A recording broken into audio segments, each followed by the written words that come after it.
ولسه مستمرين مع حضراتكم في سلسلة تنمية المهارات من شركة ميكس جروب.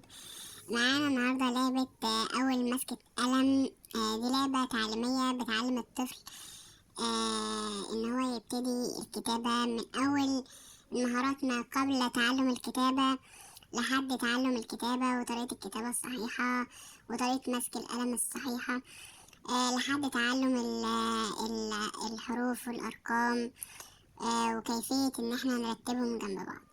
زي ما حضراتكم شايفين اللعبة بتتكون من مجموعة من الكروت، وزي العادة يعني بتكون كروت خامة قوية، بتكون عليها طبقة عازلة، طبقة بلاستيكية عشان احنا نقدر نكتب عليها زي الوايت بورد، ويكون معاه قلم. القلم دوت مزود برضو بقطعة اللي هي نمسح بيها الكتابة. بنبتدي بقى مع الطفل في اللعبة دي اللي هو في الأول خالص بنعلمه ازاي أصلا يمسك القلم.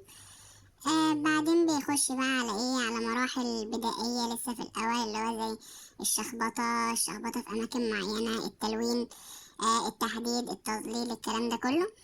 بعد كده بنخش معاه بقى على مراحل اللي هو يمشي على النقط، يمشي على الخطوط، يمشي على الحروف، الكلام ده كله. زي ما حضراتكم شايفين كده في البطاقات.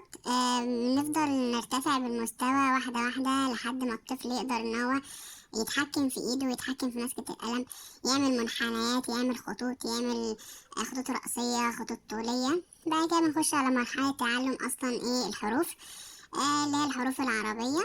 بيكون زي ما حضراتكم شايفين الحرف مكتوب وجنبه ايه، زي تنقيط، والطفل بيمشي على التنقيط يعني. بعد كده الأرقام العربي بيخلصها إن شاء الله، بيكون عارف إن هو يخلص كل الحروف والأرقام.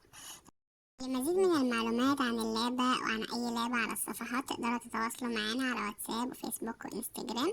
امسحوا الQR كود وهتتواصلوا معنا بكل بساطة يعني. وشكرا.